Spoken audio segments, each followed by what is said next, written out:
ഇന്നത്തെ വീഡിയോയിൽ പറയാൻ പോകുന്നത് എന്താണ് പ്രോഗ്രാമിംഗ് ട്രാൻസ്ലേറ്റേഴ്സിനെ പറ്റിയാണ്. ഞാൻ മുന്നേ ഉള്ള വീഡിയോയിൽ ഞാൻ എന്താണ് പ്രോഗ്രാമിംഗ് ലാംഗ്വേജസും അതിന്റെ ഡിഫറെന്റ് ടൈപ്സും ഡിഫറൻസും ഒക്കെ ഞാൻ പറഞ്ഞിരുന്നു. അപ്പോൾ അന്ന് ഞാൻ പറഞ്ഞത് കമ്പൈലേഴ്സിനെ പറ്റി, അതായത് ട്രാൻസ്ലേറ്റേഴ്സിനെ പറ്റി നെക്സ്റ്റ് വീഡിയോയിൽ പറയാമെന്ന് പറഞ്ഞിരുന്നു. അപ്പോൾ അതിനെ പറ്റിയാണ് ഇന്ന് പറയാൻ പോകുന്നത്. അപ്പം അതിനു മുന്നേ എന്താണ് പ്രോഗ്രാം എന്നും എന്താണ് സോഴ്സ് കോഡ്, ഒബ്ജക്റ്റ് കോഡ്, അതൊക്കെ നമുക്ക് നോക്കാം. ഓക്കെ, പ്രോഗ്രാം എന്ന് പറയുന്നത് സെറ്റ് ഓഫ് ഇൻസ്ട്രക്ഷൻസ് ആണ്. കുറേ ഇൻസ്ട്രക്ഷൻസ് ഉണ്ടാവും. നമുക്ക് ഒരു സ്പെസിഫിക് ആയിട്ടുള്ള ഒരു പർട്ടിക്കുലർ ടാസ്ക് ചെയ്യാൻ വേണ്ടിയിട്ട് നമ്മൾ കൊടുക്കുന്ന കുറേ സെറ്റ് ഓഫ് ഇൻസ്ട്രക്ഷൻസിനാണ് നമ്മൾ പ്രോഗ്രാം എന്ന് പറയുന്നത്. ഈ നമ്മൾ കൊടുക്കുന്ന ഇൻസ്ട്രക്ഷൻസ് എന്ന് പറഞ്ഞാൽ ഇംഗ്ലീഷ് വേർഡ്സ് ലൈക്ക് ആണ് കൊടുക്കുന്നത്. നമ്മൾ ഇംഗ്ലീഷിലാണ് നമ്മൾ ടൈപ്പ് ചെയ്ത് കൊടുക്കുന്നത്. ഓക്കെ, അപ്പം ഈ കമ്പ്യൂട്ടർ എന്ത് ചെയ്യും? നമ്മൾ കൊടുക്കുന്ന ഇൻസ്ട്രക്ഷൻസിന് കമ്പ്യൂട്ടർ സീറോസും വൺസും ആയിട്ട് ട്രാൻസ്ലേറ്റ് ചെയ്തിട്ടാണ് കമ്പ്യൂട്ടർ മനസ്സിലാക്കുന്നത്. അതായത് ഈ സീറോസ് ആൻഡ് വൺസിന് നമ്മൾ ബൈനറി കോഡ് എന്ന് പറയും. അപ്പം നമ്മൾ എഴുതുന്ന പ്രോഗ്രാം അതാണ് അസംബ്ലി ലാംഗ്വേജ്. നമുക്ക് എന്താണ് അസംബ്ലി ലാംഗ്വേജിലും പ്രോഗ്രാം എഴുതാം, ഹൈ ലെവൽ ലാംഗ്വേജിലും പ്രോഗ്രാം എഴുതാം. ഏത് വിധേനയും നമുക്ക് പ്രോഗ്രാം എഴുതാം.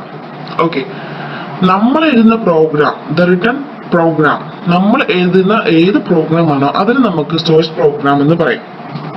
നമ്മൾ കൊടുക്കുന്ന ഈ സോഴ്സ് പ്രോഗ്രാമിനെ നമ്മളെ മെഷീൻ കൺവേർട്ട് ചെയ്ത് മെഷീന് മനസ്സിലാക്കുന്ന ലാംഗ്വേജ് ആക്കി മാറ്റും. ആ കിട്ടുന്ന പ്രോഗ്രാം, അതായത് ആ കിട്ടുന്ന ഔട്ട്പുട്ട് പ്രോഗ്രാമിനെയാണ് നമ്മൾ ഒബ്ജക്റ്റ് പ്രോഗ്രാം എന്ന് പറയുന്നത്. നമ്മൾ എഴുതുന്ന പ്രോഗ്രാം സോഴ്സ് പ്രോഗ്രാമിനും ഒബ്ജക്റ്റ്, അതായത് മെഷീൻസിന് മനസ്സിലാകുന്ന പ്രോഗ്രാം ഒബ്ജക്റ്റ് പ്രോഗ്രാമും ആണ്. അപ്പൊ നമ്മൾ ഇതിനെ കൺവേർട്ട് ചെയ്യുന്നുണ്ടല്ലോ, നമ്മൾ സോഴ്സ് പ്രോഗ്രാമിനെ ഒബ്ജക്റ്റ് പ്രോഗ്രാം ആയിട്ട് കൺവേർട്ട് ചെയ്യുന്നുണ്ട്. ഈ കൺവേർട്ട് ചെയ്യാൻ വേണ്ടിയിട്ടാണ് നമ്മൾ എന്ത് ഉപയോഗിക്കുന്ന ട്രാൻസ്ലേറ്റേഴ്സ് യൂസ് ചെയ്യുന്നത്.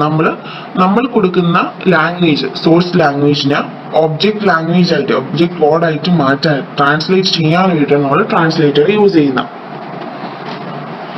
അപ്പം എന്താണ് പ്രോഗ്രാമിംഗ് ട്രാൻസ്ലേറ്റർ? ഈ പ്രോഗ്രാം ട്രാൻസ്ലേറ്റർ നമ്മൾ കൊടുക്കുന്ന പ്രോഗ്രാമിംഗ് ലാംഗ്വേജ്, അതായത് സോഴ്സ് കോഡിനെ മെഷീന് മനസ്സിലാക്കുന്ന ഇൻസ്ട്രക്ഷൻ കോഡാക്കി മാറ്റുന്നതിനാണ് നമ്മൾ എന്ത് പറയുന്ന പ്രോഗ്രാം ട്രാൻസ്ലേറ്റേഴ്സ് എന്ന് പറയുന്നത്. ജനറലി നമ്മൾ കമ്പ്യൂട്ടറിന് മനസ്സിലാവുന്ന പ്രോഗ്രാംസ് ഒക്കെ ഉണ്ട്. ഏതൊക്കെയാണ്? കോബോള്, സി, ബേസിക്സ്, അസംബ്ലി ലാംഗ്വേജ്.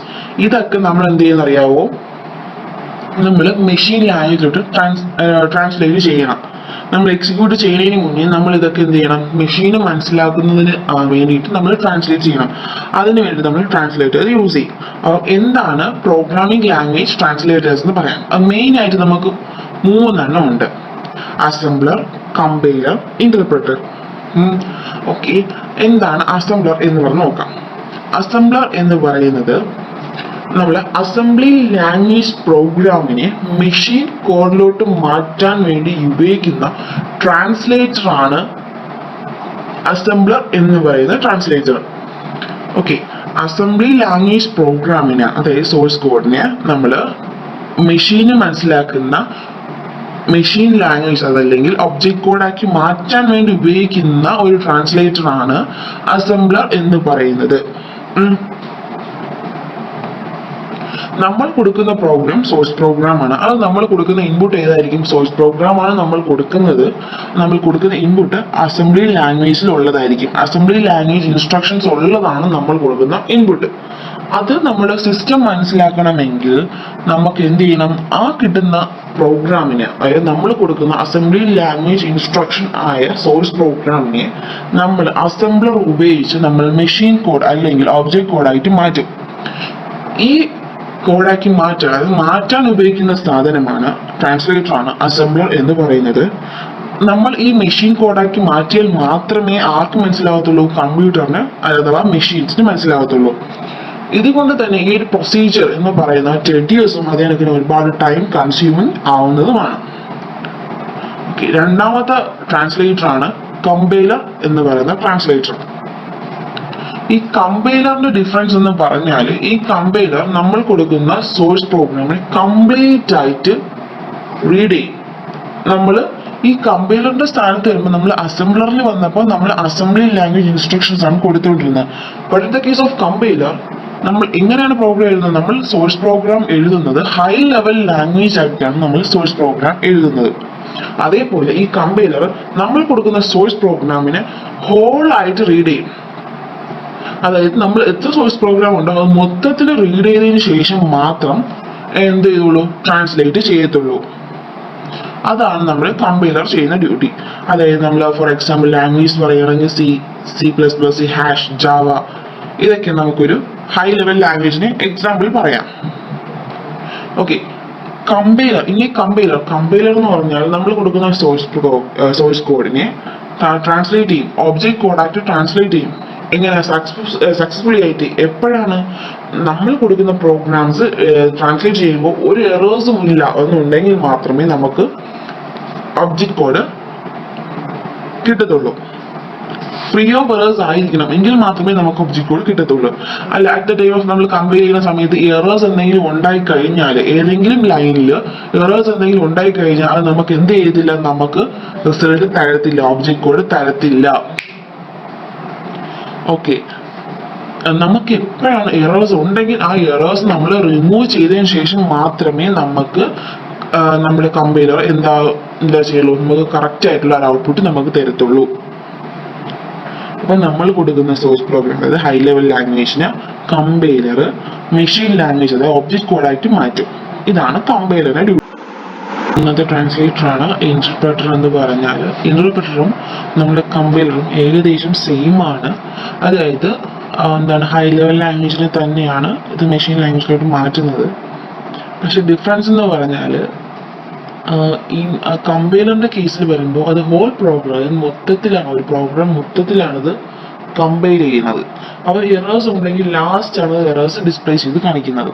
പക്ഷെ ഇന്റർപ്രറ്ററിന്റെ കേസിൽ വരുമ്പോൾ നമ്മുടെ പ്രോഗ്രാം എന്ത് ചെയ്യും, നമ്മുടെ സോഴ്സ് പ്രോഗ്രാമിനെ ലൈൻ ബൈ ലൈൻ ആയിട്ട് എക്സിക്യൂട്ട് ചെയ്യും.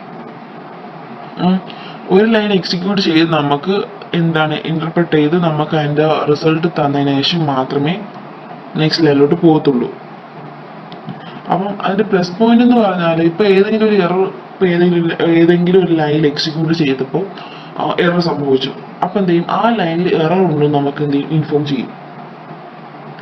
അപ്പം എറേഴ്സ് ഉണ്ടെങ്കിൽ അത് അവിടെ വെച്ച് തന്നെ ടെർമിനേറ്റ് ചെയ്യും. അതിന് നമുക്ക് ആ എറേഴ്സ് ആണ് ഡിസ്പ്ലേ ചെയ്ത് കാണിക്കുന്നത്. അപ്പൊ നമുക്ക് എന്ത് ചെയ്യാൻ പറ്റും, നമുക്ക് ഈ മൂവ് ചെയ്യണമെങ്കിൽ ആ ലൈനിലുള്ള എറേഴ്സ് മാറ്റിയാൽ മാത്രമേ നമുക്ക് എന്ത് ചെയ്യാൻ അടുത്ത ലൈനിലോട്ട് മൂവ് ചെയ്യാൻ പറ്റത്തുള്ളൂ. ഓക്കെ,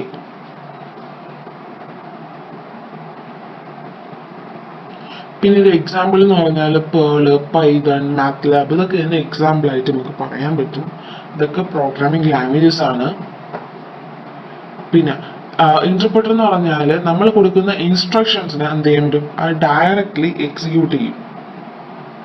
പ്രോഗ്രാമിംഗിലായിട്ടുള്ള സ്ക്രിപ്റ്റിംഗ് ലാംഗ്വേജിലായിക്കോട്ടെ അല്ലെങ്കിൽ എവിടെ ആയിക്കോട്ടെ, എന്നാലും നമ്മൾ ഡയറക്റ്റ്ലി എക്സിക്യൂട്ട് ചെയ്തതിനു ശേഷം നമുക്ക് ഒബ്ജക്ട് കോഡിനെ നമുക്ക് തരുന്നത്. ഓക്കെ, അതായത് നമ്മൾ കൊടുക്കുന്ന സോഴ്സ് കോഡിനെ ഇന്റർപ്രറ്റർ ട്രാൻസ്ലേറ്റ് ചെയ്തിട്ട് ഒബ്ജക്ട് കോഡ് അതായത് മെഷീൻ ലാംഗ്വേജിലോട്ട് മാറ്റുന്നു. Okay, thank you.